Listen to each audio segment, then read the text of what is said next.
I love the turnout, I'm not gonna lie. I was kind of hoping there'd be like, I don't know, maybe a quarter of the people here. Not hoping, but expecting. Well, how y'all doing? Well, my name is Luke. I am known on YouTube as TrotCon. I'm known everywhere else as Tuck Toast. And we all make YouTube videos, YouTube or some variant of YouTube video. So down the road, we'll just introduce ourselves one by one. Hi, it's Radical Fate 36. Who's seen my videos? All right. Hi, I'm Unanimous Delivers, and yeah, whatever. Hi, I'm Max, known around the internet as SgtScrubNoob. Hi, I am Andrew. I am also known as Midnight Fire among the Ohio Bronies, and on YouTube and DeviantArt, I'm known as Archive-It1. Very cool. Well, we're just going to go ahead and get started. We're going to have like a PowerPoint or something that didn't pan out. But basically, for those of you who don't know, YouTube poop is a really incredibly weird genre of video. For those of you, who have seen it know just how weird it is. Like, people talk all the time about the dark corners of YouTube. This fits pretty well in that little slot. Lots and lots of sauce. Everything you can think of is represented in YouTube poop. Essentially, what people do is they would take something like a TV show, commercial, music video, any piece of pre-existing media, take it into a video editor, chop it up, and just make it into something totally brand new. Most of the time they're made to be funny. I've seen a few that aren't, and those ones that are really but we've got a few examples to show you in a little bit, but Chaz, what exactly is YouTube poop to you? Well, to me, it's essentially the same thing that you described. Just taking an existing video or a collection of pre-existing media, throwing it into, Sony Vegas or Adobe Premiere, Final Cut Pro, whatever you like to use, and just mash it up and remix it just for fun. Put in a bunch of jokes in there, cross-references, a bunch of pop culture references. Of course, we'll go into our history later of how we got started, but that's part of my story, how I got started with reenacting a CS-188. But unfortunately, we couldn't get here today. We were going to get CS here. We were supposed to get him here. We were going to have Corey, who is CS188 online, who's super popular. He's got like 18,000 subscribers now. He's almost 18,000. He's crazy. Noise Puppet does sentence mixing that is just masterful. Like, you could have sworn that's what the people were originally saying in their videos. And they were going to show up, but because of different schedule things and money problems, couldn't make it. But we're all here. Unanimous, what exactly is YouTube? Or YTPMVs, by the way, to you? Okay, well, I've done a little bit of YouTube poop, more into the YouTube poop and YTPMV, which makes YouTube poop music videos. And for me, for me, it's similar to like things like kids used to do in the 80s and 70s, what I call pause remixing or pause button remixing. We would just basically have a record just keep playing back the same thing, and then just kind of hit pause at just the right moment. So you can take like a 5-minute song and make it into like 8 minutes or 20 minutes or 2 minutes, or just kind of like turn it into whatever you wanted it to be. You hate the chorus, but you like the verses. That's the song. So you my siblings did that all the time with ABCR. And just kind of like fool around with stuff. Just kind of take the content and do whatever is making it. It's fun to watch as they are. Or reenact. SgtScrubNoob, what about you? Depending on your point of view, it's either the best or worst thing on the internet. To me, it's just a really great way for any kid with a laptop and a sense of humor to go out there and make some jokes and entertain some people. And that's really the heart of it for me. I actually was inspired by this guy right here to start making videos as a whole. And that's kind of just where it carried off for me. It's just another form of entertainment or comedy to entertain people with. Now, Midnight Fire, you don't make YouTube poops. I do not. And you probably wouldn't even consider yourself a fan of them, would you say? Not necessarily. Not a huge one, though I do watch them. Right. Well, what are those videos to you? YouTube poops? Yeah. Organized chaos. I can live with Fair that. enough. Yeah. We're going to talk about the history of YouTube Poop a little bit because it's one of the more fascinating ones as far as like internet culture. Because most stuff is kind of like, oh, this phrase became funny, like all your base belong to us. It's just like, oh, that phrase became funny, so people just started randomly using it. But with YouTube Poop, it's a lot more complicated, and it's kind of awesome how it came about because, like you said, people have been editing things for years upon years, like with records, VCRs. Chemistry guy said he had like an old Fisher-Price movie thing with like old little Disney cartridges you put in that. Had no audio at all because it was like super old. But you would basically like hold it up to your eye and crank it and it would play a movie. But he found out if you cranked it the other way, it would start playing the movie backwards. So what he would do is he would just have these things where people are like taking things and putting stuff out of a bucket just over and over and over and over. And as a kid, that's the most entertaining thing. Because you know it's not what's actually going on. And with those old little toys and things, it was just so funny. But people have been doing that for years and years and years. And it's only until recently that it's become more readily available to make your own edited content and save it. Because with that old little Fisher-Price thing, you couldn't save it. You could just kind of show your friends. I actually had one of those myself. Yeah, as a kid. I was like doing a DJ thing. Like I was doing a DJ thing, like kind of like running it back and forth. And the water was like falling on someone's head and then coming back up and then falling down. It's like it's literally like if you look at YouTube Boots now, it's like a third of it is like that. YouTube. Like these backward DJs. Yeah.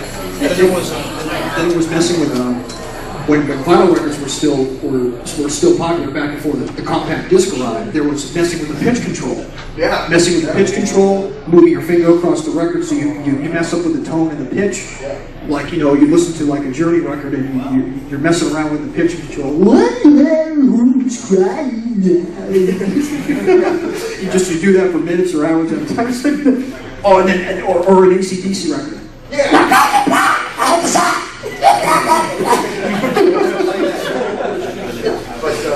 Or then you hold down the record with your thumb.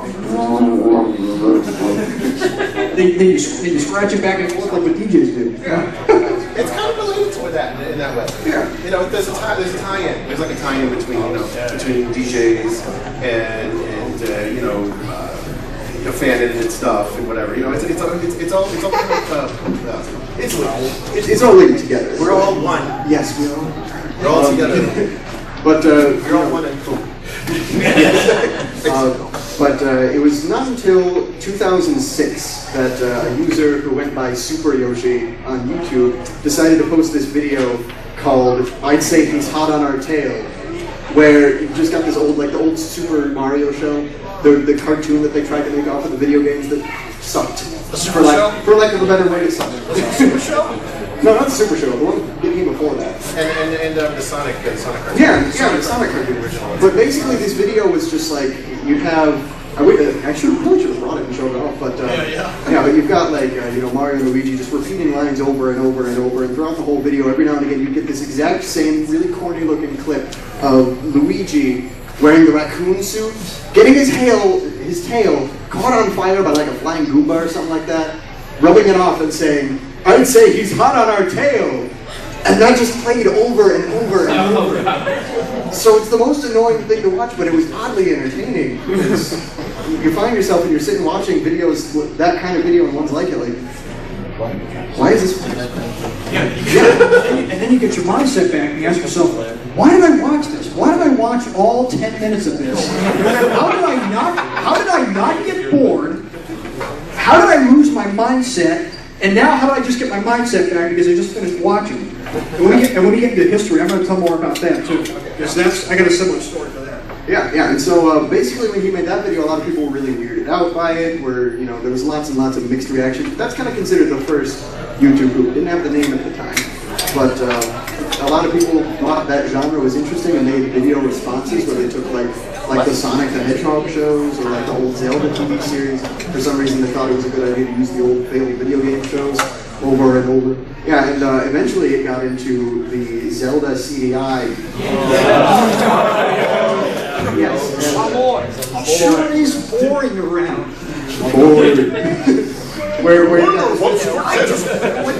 I just wonder what Dan's up to. Your Majesty, Ganon and his mates have seized the island of Conan.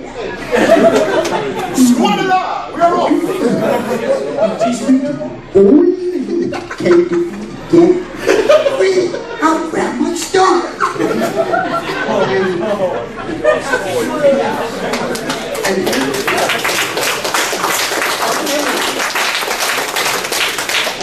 But the best part about it is that none of that is exaggerated.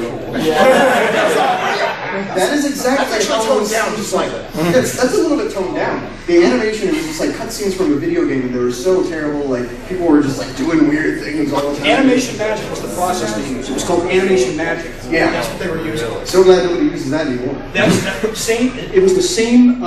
It was the same editing material that they used for the I Am Mean PC game. You seen the I Am Mean joke, right? Oh yeah. Same animation process, no joke. Yeah, and so basically you've got this source which is perfect by it in every sense of the word because it's horrible, it's cheesy, it's easy to memorize. So every time somebody makes a reference to it, they get it. They're just like, oh yeah, that's from the Zelda CDI games. Of course. Every time somebody uses the phrase "my boy," those come to mind just out of nowhere because It's never spelled the same. It's N-A-H-B-O-I. Yes. That's how you spell it usually. yeah, and so people were just chopping up these things, making really funny videos. It started off as just being simple cuts and edits just for no reason because it was funny to watch things being played over and over. That started to become more into okay, well let's take a sentence and make somebody say something completely different, you know. And it started with really simple stuff like Link would start off the scene and say like, gee, it sure is boring around here, but somebody would tag on at the end where he's like, gee, it sure is boring around the king, and the king gets all upset and he's raving at Link, and so he would get all these videos with just really simple edits, but it would be a whole new story built on something that already exists, which isn't brand new, but it feels pretty new as far as people taking outside stuff. So what happened after CDI? It just kind of started to become more about like people making sex jokes and people playing things in reverse. It started to go into like, and people playing noises really, really, really loudly. Ear rape. Still not too much of a fan. Attracts liquid! Basically, other people started to perfect it and make really hilarious just edits of things. Everything you can think of, like popular music videos, old commercials, you know. Yeah, but usually the crappier the better. You know, like I think it's not a rule, but a lot of times the content that they use for source material is usually something really, really, you know, sort of like what's the guy's name? Tommy Wiseau, The Room. Yeah. Approaching that, but not necessarily that. Usually that helps. Yeah.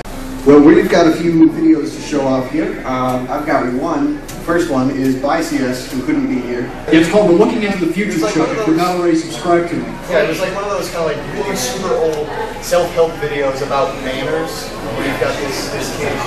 Noise probably uses a lot of those videos. He uses a lot of old videos from the 50s and 60s because they're in the public domain, so you can remix them for free and not have to worry about copyright trouble. A couple times CS got in trouble for his Proof in the Charts series. You guys ever watch that? Who watches Proof in the Charts?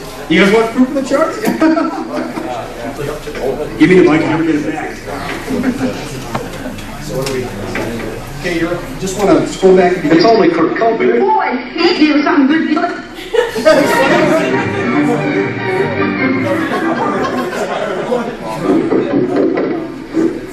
I hope you got something good to eat tonight. I know. The coach really gave us something good to eat tonight. Oh boy, ham! Did you shoot yourself? It's only Kurt Cobain. Kurt Cobain, yeah. Oh boy, ham! You managed to be in trouble. Do I have to have a reason? Chuck, don't talk. Talk with your mom. I saw Barbara's mother downtown. That's what it says she's planning. Is it this Friday? Is it this Friday? Is it not Friday? I don't know. Could you?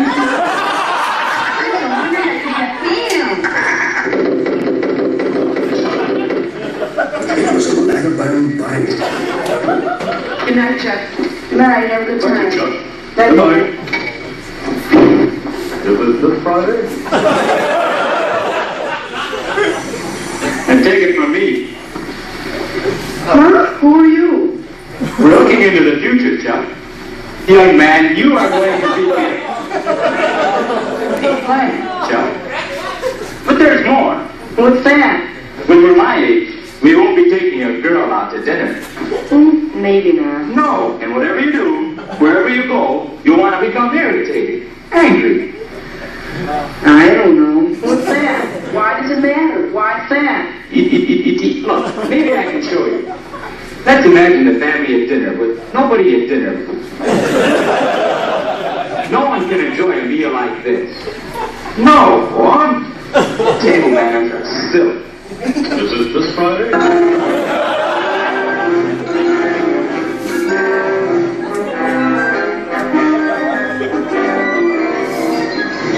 You want to join your mom. Is it this Friday? Is it this Friday? We're looking into the future. Is it this Friday? Common courtesy, John. Common courtesy, John. Common courtesy, John. So that video is my CS188. Couldn't be here. So.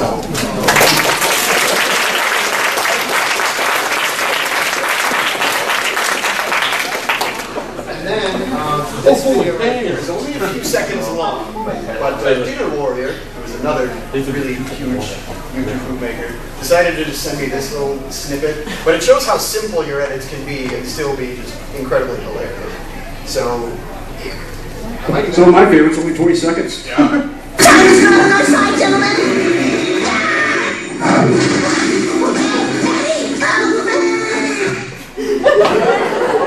Sometimes that's all you need. And so then I've got one video by me, which I haven't shown anyone yet. This is the first time.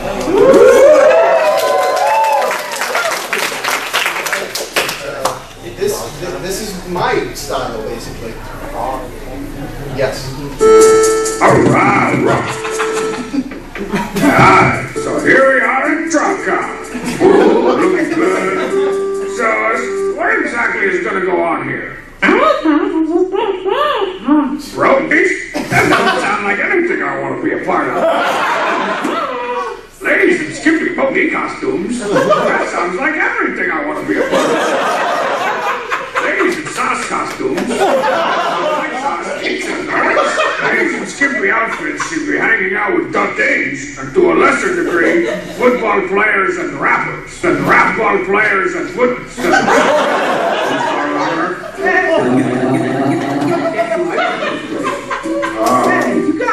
So, by the way, Chief, what are tags? Stacks. Millions, dies. Us hanging out is a front for us hanging out. Oh, you're a chief? Let's kick back and see if we can't summon summon some must have ladies to ye old guy booth.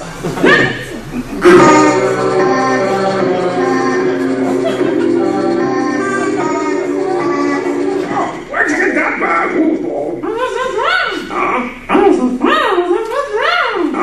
They've got axes and swords and swords. Keeps getting better all the time. Get a booth? Look, all I know is that we're hanging out here at TrotCon 97. You're a what? That's a good and strong man. Maybe it's time we filled up that horn of yours with meat. Costumes. Here we are at TrotCon.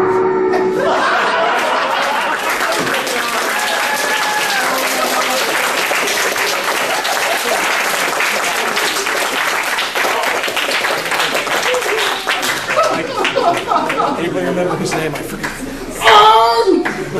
The name of the guy. So, in short, that's basically what YouTube poop is. There is another kind of subgenre. There have been lots of subgenres of YouTube poop, but there is another one which is abbreviated YTPMV, which is YouTube poop music videos. And so I'm going to let Unanimous Delivers talk more about that.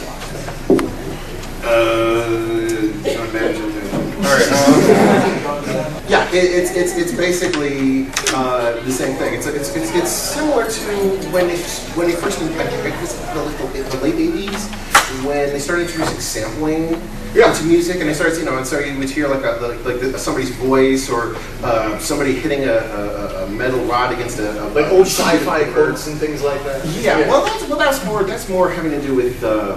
Sort of like, oh, let's drop this clever thing into this thing. That's something different. That can be funny. That can be clever. What I'm talking about is things where you're sort of taking a sound and making the sound into a musical instrument itself.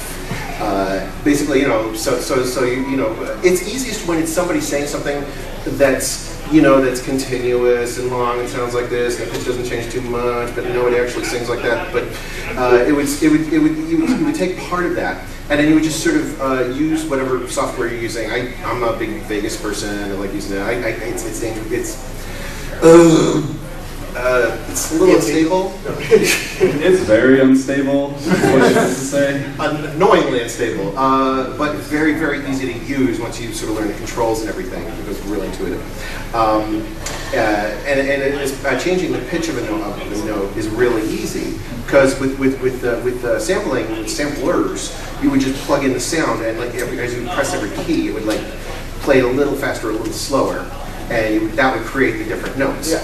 But with the technology today, you can make it each note or each sound as fast or slow as you want, to some certain degree, and create a whole composition just using one sound. And so it's different people use different sources. For a while, I was doing this whole Klingon thing because I remember playing this sort of interactive movie video game thing. And I found it, I dug it up, I found it, and I said, hey, I could start playing around with this, and I started like making songs out of that. Man, did you say you had a video to show us? I do. Actually, I have another exclusive. An exclusive? Yes. Here, that's a surprise to me. I found it. Not as cool as the stuff you just saw, but I think we'll leave that up to them.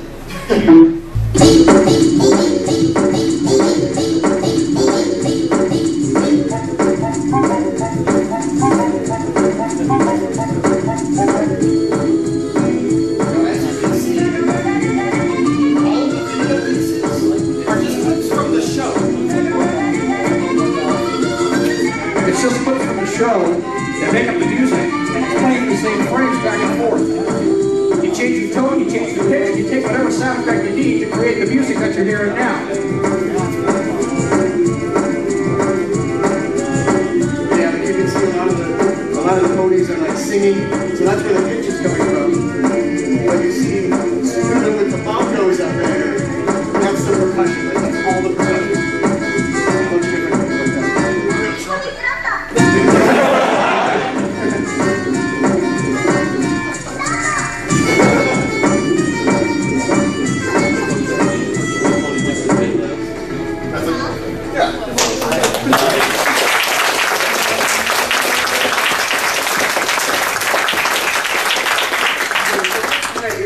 Is what YTPMV is. And there's lots and lots and lots of videos like that. If you just search YTPMV in YouTube, you get all these like really, a lot of masterful tracks where people are just taking samples, pitch shifting them, adding like their own percussion just from audio clips into music.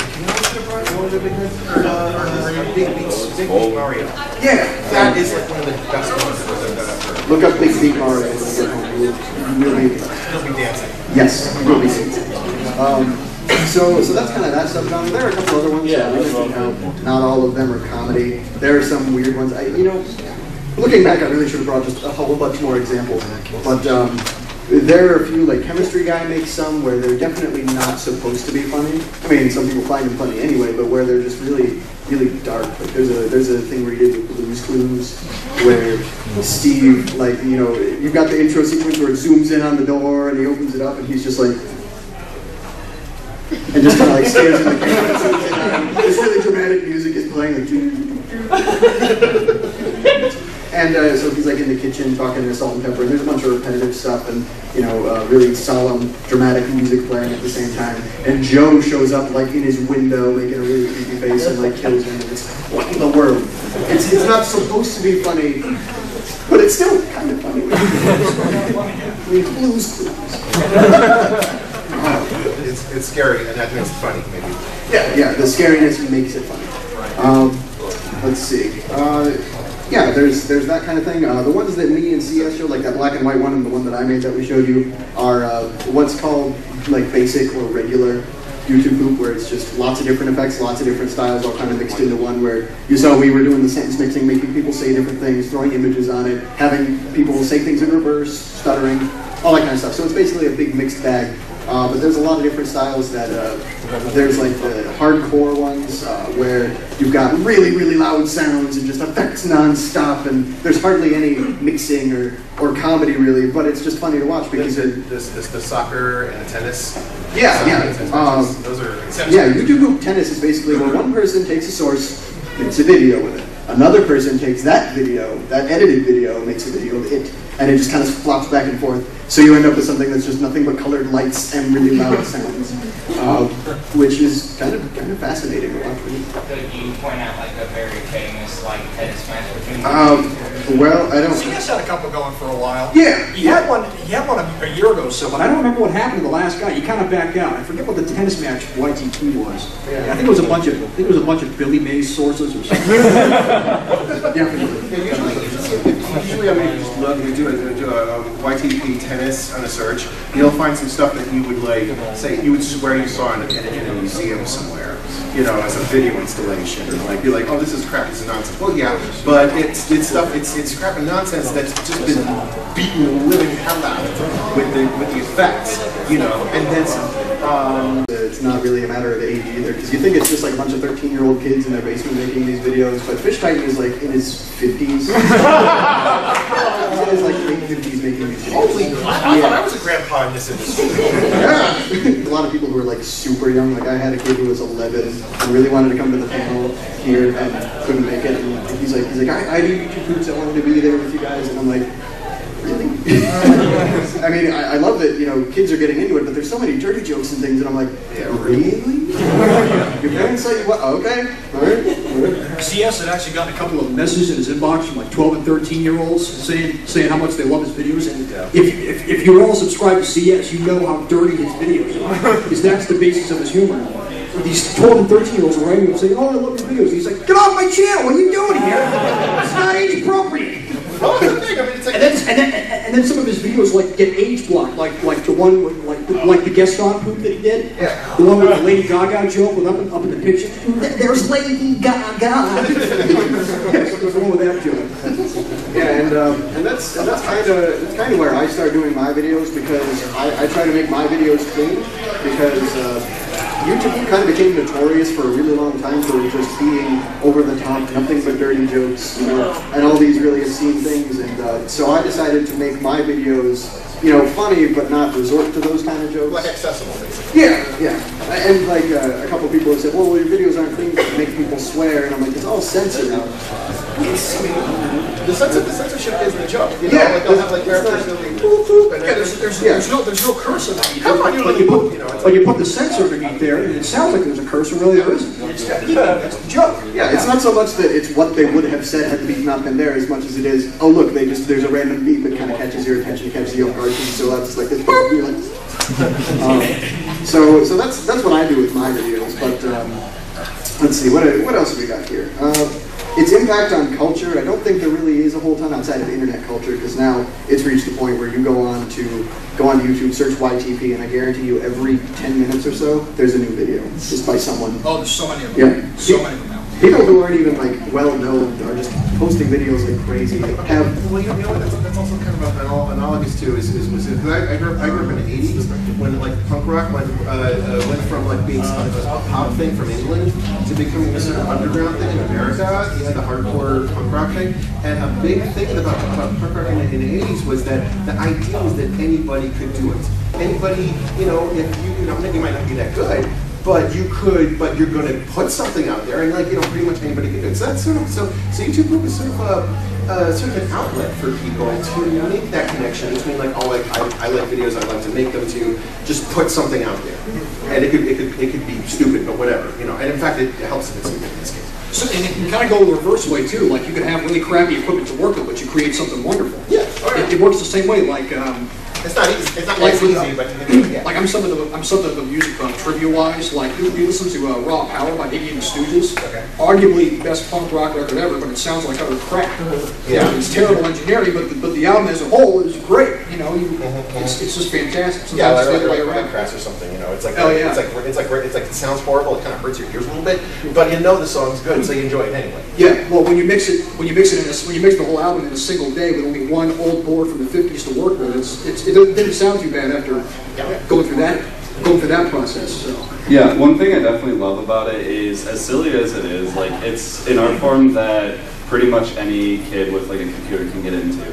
So even though it's something that you might not be doing for like 10 years or so, or like something you might make a career out of, it's something that gets you. It introduces the idea that you can make something, put it out on the internet, have a reaction to it, and then you can like develop a following and like have, I guess, you can find people with the same interests and everything, and get involved with this whole community of like-minded people who enjoy the same kind of thing. So it's just this ridiculous thing on the internet, but it also like introduces people to video editing software and like getting them into it. And if they like it, then like I'm sure you can see like give it like 5 years, and you'll see like people who are making these kind of videos, and they turn out to be like a I've seen some of the stuff that you've like done, cool stuff that looks like if you got a flyer for a really cool flyer from a nightclub, but that was like moving around. You know what I mean? It's like really like funky stuff. You can start from this and move on. I mean, another big inspiration, another really famous YouTuber calls himself the Electric Cheese, and he goes by Mr. Simon, and he's made a lot of really. He went from that to doing video game design, and also making music. He's had a lot of good feedback from something, and making all money from an album he made. That's a tribute to what is it, Dexter's Laboratory. The Electric Cheese was actually how I first got introduced to the whole YTP. Yeah. Somebody's question. Oh yeah. Well, it kind of ties into everything you guys were saying up there, because like the first video I saw of My Little Pony, and of kind of similar people editing with that, and it really, I wonder if you guys had ever considered it, YouTube, was My Little Pony with censors, because like it was just a series of the show, but they put in censors in there, completely changed how every character was. Yeah, I mean, YouTube poop is kind of its own genre. I wouldn't consider that kind of video a form of it, but it's the same principle. Just taking something and editing something else over it. It could just be they're not even changing the sentences around, other than just throwing in a beep every now and again.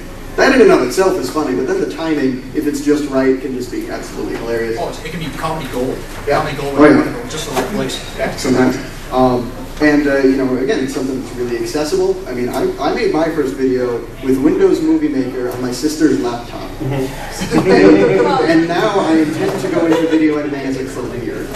So don't ever feel like because you don't have the resources that you can't start making things, because if you don't put yourself out there, like there were a few times when I had like almost no comments, almost no views, like maybe a grand total of 3 subscribers, and I'm just like, why am I even doing this anymore? But I kept at it because I enjoyed it. I thought, I might as well put myself out there, take feedback seriously. And that's the other thing is that like when I was a kid, I was making these little tapes. I wasn't really sharing them with anybody. We didn't have the internet back then. We just had like oh, I found a tape from this guy. Wow, that's cool. And that was kind of it. Now you have YouTube. Now you have YouTube and Vimeo and Dailymotion and all these different sites that let you get this stuff out there, and that you just kind of threw together whatever, and you never know how people are going to react. My my second most popular video right now. My first one is my Night of Pony thing which is totally random on YouTube. The next one I did was a YouTube music video, really simple one. I just kind of just crapped out. Was it like the 1,000 subs one? No. This was after that. This was the thing that where Fluttershy doing your face and slamming the bucket on Twilight's head, but then doing that over and over and over again, and that turned into the leaks. But no, actually, it turned into the leak spin song. It's like that, and Fluttershy singing that, and that got all these things, and people, and at that time, the people in New York, they didn't know that was me. And they were, and a couple of the guys in the meetup group, they were watching that, and they were like, oh my god, you really like that video? And they all gave me this dirty look, and I'm like, okay, thanks. You don't know what to make of it. People will go nuts for simple stuff like that, just Fluttershy doing something to the tune of the leak spin song. People love it. I don't know why. Yeah. You said to take comments like seriously. Yes. So what kind of like responses? I try not to respond to most comments unless it's like a direct question. Respond to, like, what kind of responses do you look for, and like what kind of criticism? Look for any response. Any response is a good response, because if people absolutely love your videos, it means you're doing something right, and you should keep at it.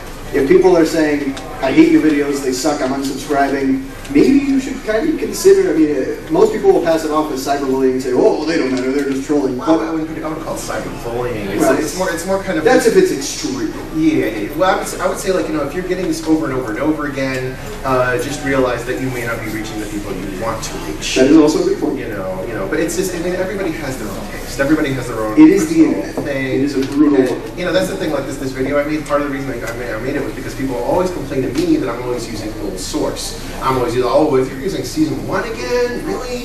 And I'm like, who cares? It's about it's good. It's about the joke. It's not about what source you're using. Yeah. But yeah, I think at this point we're gonna kind of talk a little bit about ourselves, starting with SgtScrubNoob down there. Well, how I started watching him was, I mean, I've known kind of up the videos for like a very long time. Actually, like Deeper Cut was like one of, like he's been around for a while. Okay, he's one of the oldest. Yeah, like I didn't even know what the genre was, and I like saw his videos when I was like 13, so like 5 years ago. But when I first like actually started wanting to make them was when I saw this guy's 1,000 subscriber video, and I thought it was like one of the coolest and like silliest things out there. And so I wanted to start making something like that, because I saw like a lot of elements in it that I thought were pretty cool, and I just wanted to experiment around with those things. And so I got Sony Vegas in a completely legal fashion.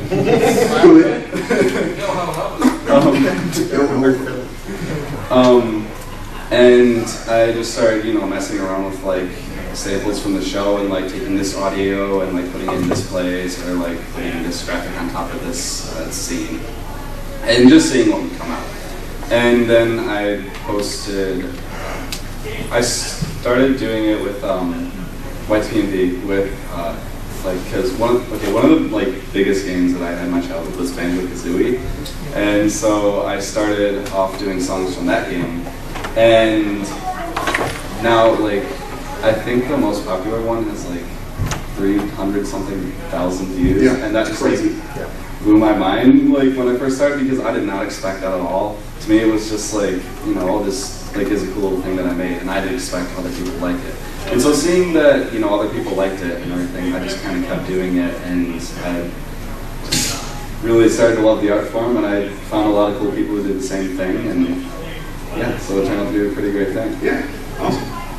Well, no, I mean, the funny thing is when people mention YouTube, I was friends with somebody from South Carolina, just online, and this is a person who just likes to send me stuff that I'm like, okay, that's great, thank you, whatever, but we had some similar interests. We all had friends like that. And I'm glad we did. I did, because she started like showing these like YouTube proof videos, and I'm like, what is this?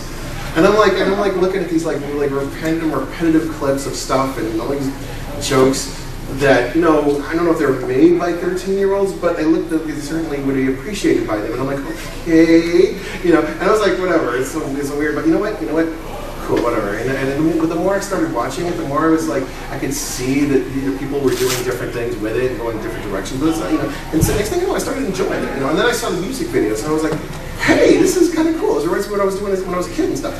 And I didn't actually think to do it myself until maybe about like, I don't know, 4 or 5 years ago. And I just started playing around with it with the Windows Movie Maker. I was also trying to put together this thing on my YouTube account. That was like, I'd like to tell you, like the Klingon thing, which was this sort of like interactive video game. And I'm like, they don't make it anymore, you can't find it. But it was so cool at the time. I thought it was so awesome. Now it's stupid, but I thought it was really cool at the time. So I'm like, okay, well, what I'm going to do is make an interactive version of that. And I broke it up into clips with little things where you click here for this, click here for this, click here for this, and it worked just like the game. And it was fun. And then I started like, and I was watching these on YouTube groups. So I'm like, why do I use this to make them? And the thing was, so many people like growling and banging their heads into each other, and it was just too, I couldn't not do it, And so I started following the fads, And then I was like looking on Know Your Meme, which is a good site if you're like kind of trying to figure out what the hell are people talking about on the internet. Oh yeah, it's a nice little, you know. And then I kept seeing My Little Pony coming up, and I'm like, why is this coming up? Okay, whatever. And I'm like looking at it, and I figured something like ironic or sarcastic, whatever. And well, you've all heard this all the last 2 days, but I'm not going to go into that. You know, but I was like, okay, this is kind of interesting, and so I started getting into it, and I started like using the ponies in the music videos and in the parody videos, and I watched my views go up a lot. And I was like, okay, maybe I should stick with this. And the more I was doing it, the more I was learning to appreciate it. And I just played around with it. It was the more I did, the more fun I had with it, you know. And yeah, I just kind of went on from there, you know. And very cool. Very cool. Okay. What about you? The first time I watched the video, it must have been, I want to say late 2006, early 2007. And my friend says, oh, you gotta watch this video, you gotta watch this video. I'm like, what do you want me to watch? Just watch.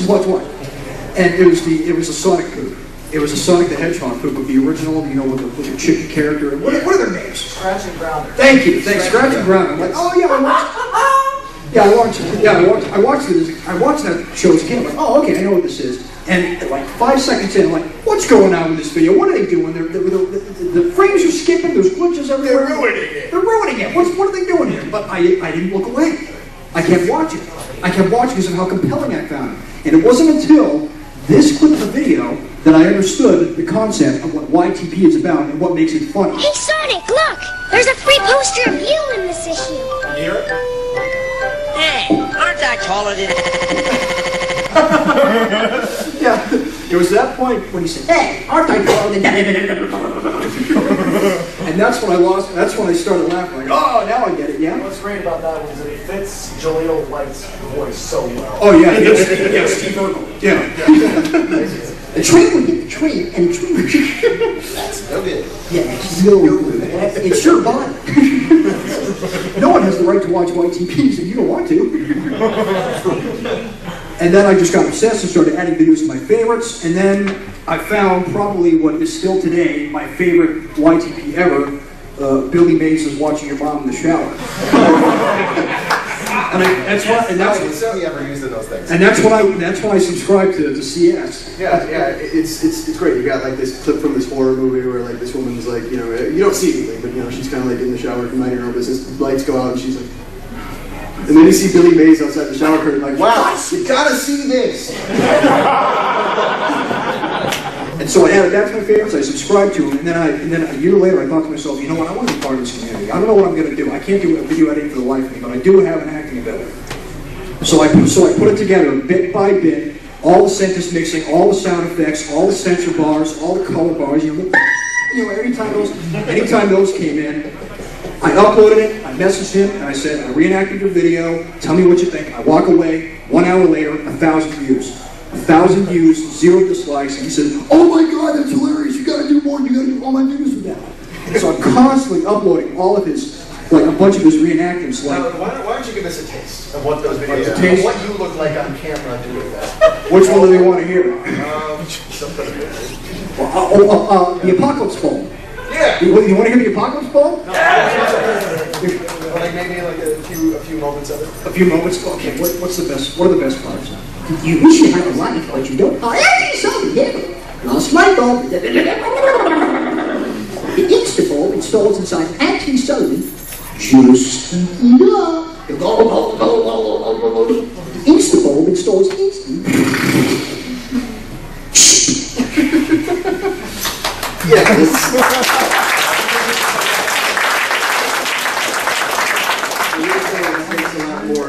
You have a lot more guts than I to make those kinds of videos. Because it's just him on the camera doing all these things. So. And then CS remixed me, and then you remixed me, and then yes, I did. Redoing the duo. Yeah. So is that kind of all you got? That's how you kind of started in doing things like that. And I started doing that since there. Yeah, Billy Mays sources are still my favorite because of how much he's always yelling in all the videos, like especially the Big City Slider Station. He's practically screaming in that video. So it's so great. It's so great for remix material because he's just speaking so clearly, and he's projecting all the time, which is probably what makes it so great to work with because there's so many Billy sources out there. So you can probably mix together any kind of syllable that you're looking to put together. Yeah. And then it looks like you're selling something, and it always comes back to $19.99. Yeah. But I'm not done yet. You know, it just keeps going and going and going. I forget who does it, but one of my favorite ones is the one where he's got like the suicide pill or whatever it is. Yeah, suicide puzzle. Thank you. Yes. Do you suck at life? You find yourself wondering how you can end it all. Hi, Billy Meester for suicide puzzle. The easy way to kill yourself, just deactivate, apply, and die. This generates a controlled burst of harsh fumes that cuts off the air you breathe as you need it activates, turning from green to red to show that you're almost dead. We don't need clips. Look at this guy.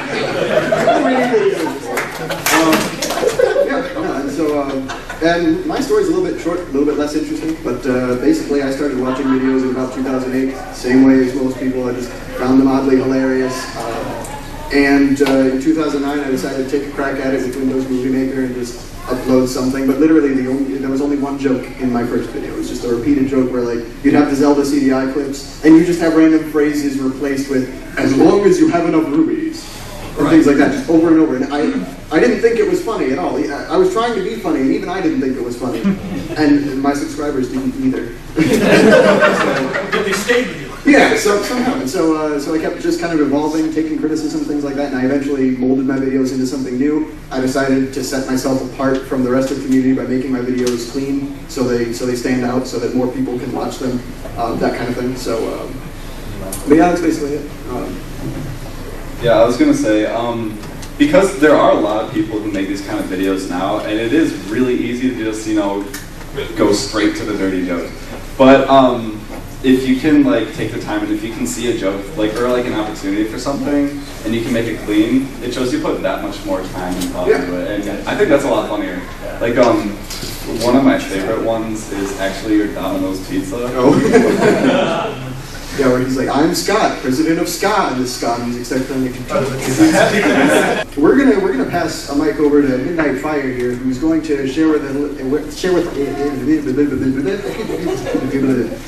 he's going to share with us a little bit about video editing tips and tricks for those of you who want to get into it.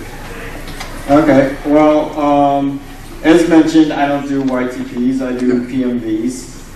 And PMV is a pony music video. Yes. It's like an AMV, but with a P. Yes. And my story basically is I used to watch a ton of AMVs all the time, and I kind of got out of that after a while and quit watching them. And then I got into ponies and discovered the PMVs and started watching a ton of them. And just decided, I'd never done any sort of video editing, nothing before. I became a brony in September of 2011. By October of 2011, I had made my first PMV. It just drove me to decide to try something new. I wanted to do that. And so the first PMV I ever did was Jefferson Airplane's White Rabbit. And basically I just threw in a bunch of clips of like the ponies with their eyes rolling all over the place, and Spike blowing smoke out to send the messages to Celestia and all that. Basically just make it like a huge trippy thing. And it got a pretty good reception, so I decided to kind of keep it that. And for that program, I didn't even use Windows Movie Maker. I used Windows Live Movie Maker, which I guess is not even. Yeah, it's even worse than Windows Movie Maker. It's like if your Windows computer, for some stupid reason, didn't have Windows Movie Maker on it, you could download Windows Live Movie Maker for free, which they say live like it's supposed to be a really cool thing, but it basically just means half the features. You want to cut a video? Man. So yeah, it was basically just clips next to each other. There's nothing really fancy. There's some like really basic effects you can do with it that I tried out. But again, something like that or Windows Movie Maker is a pretty good place to start if you've never done any sort of video editing before. It's very basic. And so, I mean, it is a good starter program. And then later on, I tried to do some other videos, and ultimately I ended up wanting to do Led Zeppelin's Immigrant Song. And I started doing it Windows Live Movie Maker, same way as the other one. And I'm like putting this together, and I'm just thinking to myself, you know, this is one of the best songs from one of the best bands of all time. It really deserves better respect than what I'm giving it. So I just started doing a bunch of research on what you can do. Like, I'm not going to go out and pay however much Sony Vegas costs or whatever. So I'm just looking at all the free to download programs, and I tried out several. Ultimately, I decided the best one that really works for me is ABS. ABS? Yeah, ABS. Okay. I know there's a lot of software, you know, for software. Some of it's cheap, some of it's free. If you're a student right now, you can get, and I don't think this is selling it, but if you're a student right now, you can actually get for like $20 a month. You can have the Creative Suite, which includes Premiere, which is like their version of Vegas, which is their video editor. That's what I use. Okay, yeah, I'm still. Oh, it's such a completely different beast. So I'm forcing myself to learn it.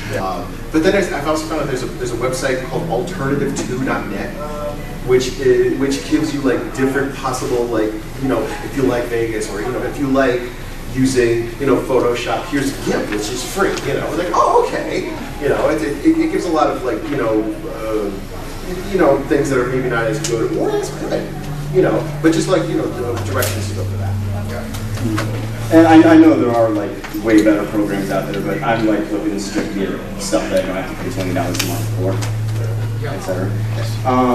And I tried several. I also tried out Lightworks. Lightworks, there's a lot you can do with it, but it's more of a professional program. I wouldn't recommend it for beginning. But ABS, I found I like it. It's simple, and there's a lot of things you can do with it. Now, do you have anything to say as far as what to do once you already have your program in place? If you want to do just simple editing, like you can just crop things, clip it, put videos next to each other. That's very basic editing. It really doesn't take much explanation. If you want to get more fancy, there's a lot of different effects you can use. One of the things I found useful are the transitions, and it's kind of hard. It's hard to describe without showing my videos, but yeah, without the editor on screen, it's hard to explain. But basically, as much as, you know, throw in whatever you feel is necessary. You know, like you're chopping a video, make sure you've got it at just the right length, and it starts and it stops where you want it to. Because you'd think that would be common sense, but that's a mistake a lot of people make. Like, they'll have a video clip like start in the middle of a sentence, or end in the middle of a sentence. It just doesn't work really well.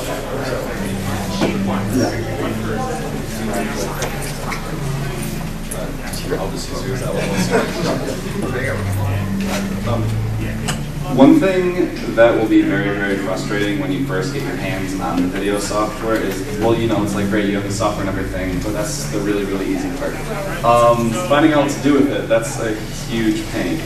And your best friend when it comes to learning how to actually use the software that you just got is definitely the internet. Just Google, like, if you're wondering where something is, like where the effects are in the program, or what they do, just Google it. Just go on YouTube or a forum somewhere and yeah. We're not anymore. Yeah, but just talk to people and look around, because odds are you're not the only person with that question. So whenever you get a new software, browse around, and as, you know, typical as it sounds, read the manual. Because there are, like, if you're wondering where something is, look for the manual and check out the closed instruction book. Yeah. But if you're stuck somewhere, it's, you know, kind of tempting to just like sit there and just like browse through the entire program looking for it. Google is your friend. Yeah. And this applies to everything. Always. Google is your friend. Yeah. If you're stuck, ask. Yeah. Yeah, I gotta say, I spent a lot of time just watching YouTube tutorials on how to use the various programs. So pretty much any major program you can find the information you're looking for on YouTube. Yeah.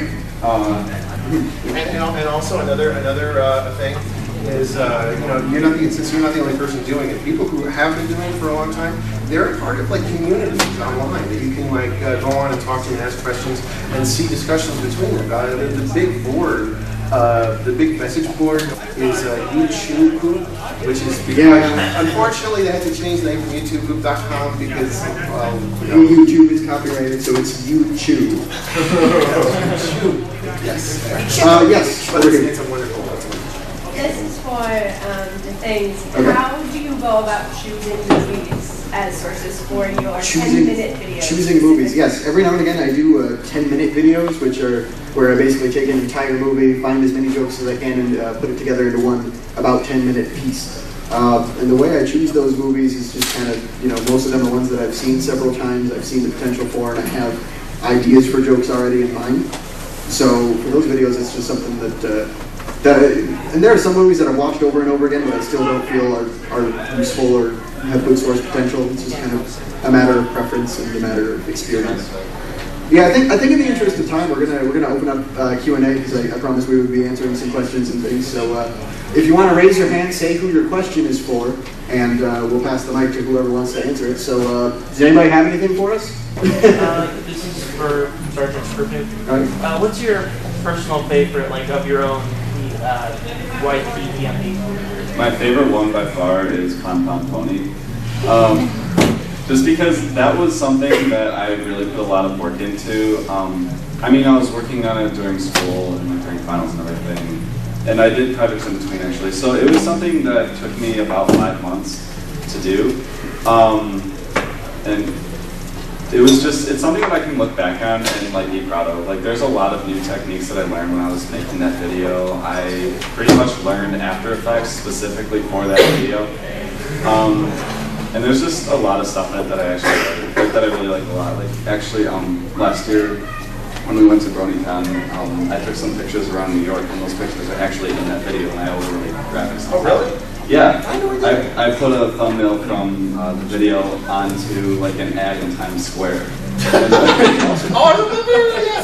Yeah. Some really good visuals. It's funny you say that, because when I actually went to go see CS, to go visit him, where I reenacted a bunch of his videos together, we actually went and visited New York City. And he went to Times Square, and we saw all those bunch of billboards, and I said, oh man, I would so love to see one of your vids up on those boards.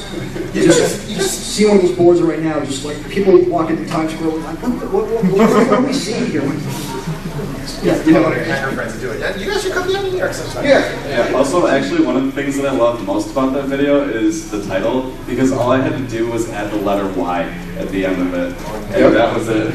Because the original music video or song is just Pom Pom Pom, and that's it. Anybody else? Any other questions? You don't have to ask us anything about videos. Yeah, you in the back. I've got Sergeant Unanimous, but could you other three just say your names, because I missed them? Yes, I am the Things One, like Da as in the Russian yes. Things One. So. And I am Radical 360. Radical Faith. It's Radical Faith 360. That's no caps, no spaces. And Midnight Fire? Well, I'm Midnight Fire, kind of among the Brony community in person, but on the internet, I go by Archive It 1, so if you're looking for my videos, Archive It 1. Yeah. Anyone else? You don't have to ask us anything about our videos, just anything at all. And we'll answer like our favorite. In the back? See, there we go. We got something. Yeah. Who's your favorite cartoon horse? Favorite cartoon horse? From My Little Pony. Mayor, no question. I'm actually not a brony. I'm only here for the YTP panel. It's true. I'm not making it up. Who's your favorite cartoon horse? Cartoon horse? Yes. It can be any animated horse at all? Any animated pretty much. See, that was a question. Probably Agro from Shadow of the Colossus. There we go. Agro! That damn horse. Okay, absolutely. It's Fluttershy, with a good second. You obviously don't care that much. Snowflake, let's go. Were you asking what's our favorite character from My Little Pony? Because I have two answers.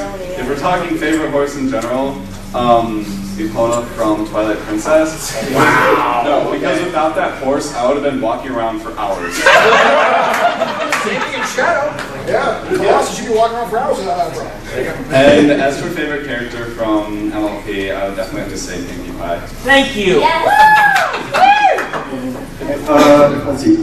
Favorite cartoon horse, I guess, is favorite pony for me, which I have to say Twilight just because I identify with her so much. She's basically me if I were a female purple unicorn. Anyone else? Any other? There was a couple of... Yeah, you got me. I wasn't going to ask this because it's not really related to you guys. It's more like if you can just inform me or something. It was a while ago, but I missed it. Can anyone tell me what happened to Commander Blown-Out? What happened to Commander Blown-Out? Yeah, he's not around. That is a really good question. I've been subscribed to him for a long time, but I've never seen him upload anything new. It's because I think his account was deleted. His account was deleted? I think. Huh. Well, I've heard the name, but I don't know what could have yeah, happened. he did a lot of the CDI videos and things. Sometimes that happens. Sometimes copyright is another thing to get to talk about. When you're using outside sources, you got to beware of the copyright machine gun. It acts like one. Yeah, it definitely does. When I was working on Pon Pon Pony, I had to upload over 20 different test copies of the video before it could actually play worldwide.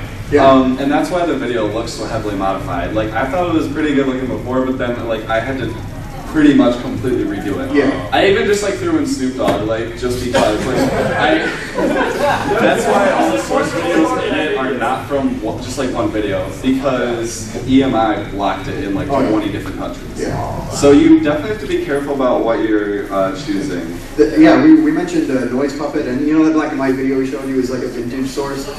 People who use stuff that's open domain don't ever get their videos taken down really, because it's all, you know, there's nobody to say, oh, you're using my commercial from the 40s. You know? It's public domain, so anybody can access it. He did lose one video once, though. He lost Mantel Millions. Yes. Yeah, that one with Montel, who Montel. I think he said it was probably because in the video he had Carbonite call their own system your backed up sewer.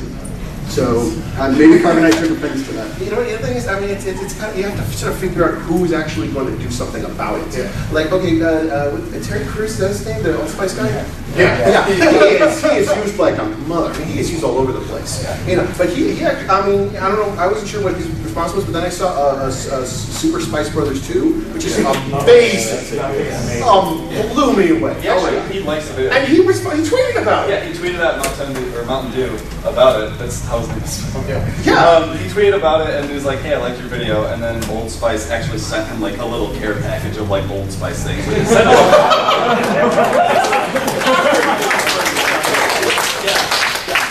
So that's the thing. And then, you know, I mean, you never know. It's like with Hasbro My Little Pony, now there are some people who have gotten takedowns and stuff. You know, obviously the full episodes, because now they're on Netflix, they can actually make money off them. You know, but originally they didn't, because they were like, whatever, who cares? But like, you know, but if it, you know, but then there's like Friendship is Witchcraft, where they basically took entire episodes and then redubbed them with some editing. So that's where you kind of have to be careful. But as far as like, you know, using clips and stuff, they don't seem to care. So you have to sort of figure out who comes down on what. Right. Anime, be careful. Yeah. It happened. It happened again. Probably the most famous case. Probably even the most famous case now was when someone filed a privacy complaint using the Home Savers Foundation repair source that CS where the Josh started. Yeah, you want the Josh. Yeah, somebody filed a privacy complaint, and so he had to take it down from his channel. Yeah, there have been re-uploads since then. So it's people actually named Josh's that are complaining. Oh no, they used the guy's actual name in the video. He accidentally used the real names. He didn't censor them out. He didn't block them out. He didn't digitally alter them. And then so people were looking him up like on Facebook. People would find him on Facebook and saying like, "I want the Josh," or "I need foundation repair," and we'll say wrong money. And you know, if you have no idea what these videos are, you're getting these messages like, "What's going on?" And so we've got like maybe 5 minutes left. Any other questions, real quick? Yeah, you were here. Well, it was just a general question for all you guys. I was wondering, what is your favorite like cartoon or anything like that? Cartoon? Yeah, like does Lifestar Runner count? That entire website? Well, I mean, like, I remember the starter one, and ironically, I got into it from her. Yeah. And it was the Colgate Dr. Rabbit. Yeah. Speaking of copyright infringement takedowns, that's a story for another day. Anybody else? Any things like that? Yeah, back then. Boxers or briefs? Boxer briefs, actually. Yeah, they know. Boxers. Boxer briefs, absolutely. Boxers. Fair enough. I was wondering, were you guys influenced at all by MST3K? Or Who is it? I love MST3K, but I can't honestly say I was inspired by it. No. One group I was influenced by, no one's ever heard of it, probably never will. It's called the Emergency Broadcast Network. Yeah. These guys in the 90s used to take news clippings from everywhere and make them into techno records in crazy ways. And that was one of the things, like when I started doing it, I was like, oh my god, this is just like this, I have to do this. You know? Are those the guys that made that 19, like the song 19 about? No, you talking about the 19? Yeah. No, this was after that. This is the one that's going to do with George Bush Sr. singing "We Will Rock You." That was totally anyone else? I think we had a question. In the blue. I'm not a copyright expert or anything, but doesn't fair use apply to parodies? Here's the thing. In most cases, fair use does apply to parodies. YouTube themselves won't do anything about it on your first upload. The copyright holder has to come forth and make a file on it and say, I want to get this taken down because I own the rights to it. Because unless they don't do anything about it, it stays up there. Like originally, this is funny. We all know who Michael Rosen is. Yes. He was actually going after somebody who was remixing his videos. And he actually spoke at a conference about it, saying, if you want to watch my videos, go to my website, because if you go to YouTube, they're going to do something deadly with it. So, and he knows he can't take down 1 million people who are remixing his videos, so he just let it go. He basically gave up. Yeah. And it's not because we don't like him; it's we actually love him. We like his work. That's why he uses videos. So that's basically what happens. The thing is, it has to be transformative, is what it is. Because even if someone disputes your video, you can dispute back. Like YouTube gives the option, say no, I don't have permission, or this is transformative work. Pretty much as long as you're not selling it, you can get away with it. If you're not making money from someone else's things, you can get away with a lot. Yeah, a couple people went after my videos. Yeah. We've got time for maybe 2 more short questions. So anyone else? You in the back. Dressed as Rainbow Dash. What do you guys think of Ouija appearing in YouTube? Ouija? I think Ouija is really weird. I'm not exactly comfortable around it. That's the alternate form of Luigi, right? The one where he's like, he just kind of pops out. Doesn't CS use him in the Foundation repair? Yeah, he pops out of corners and things like. I don't mind that. It's unpredictable. You don't know when it's coming, and when it does come, you say, "Hey."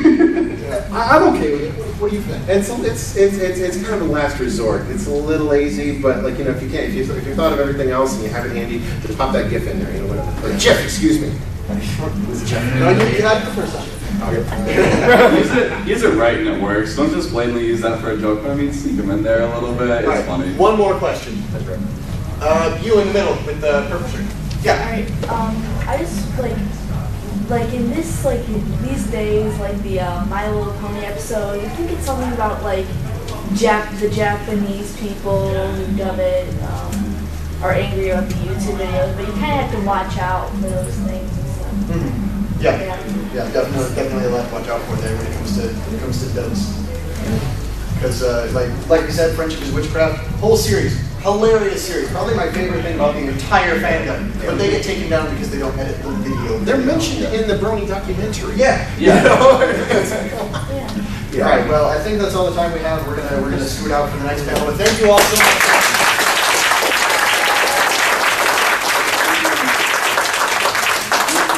Two things really quick. If you're interested in the kinds of video editing that we do, later tonight, 10:30 in this room, I'm hosting a panel about video editing using Sony Vegas. So if you're curious about that, you can check that out.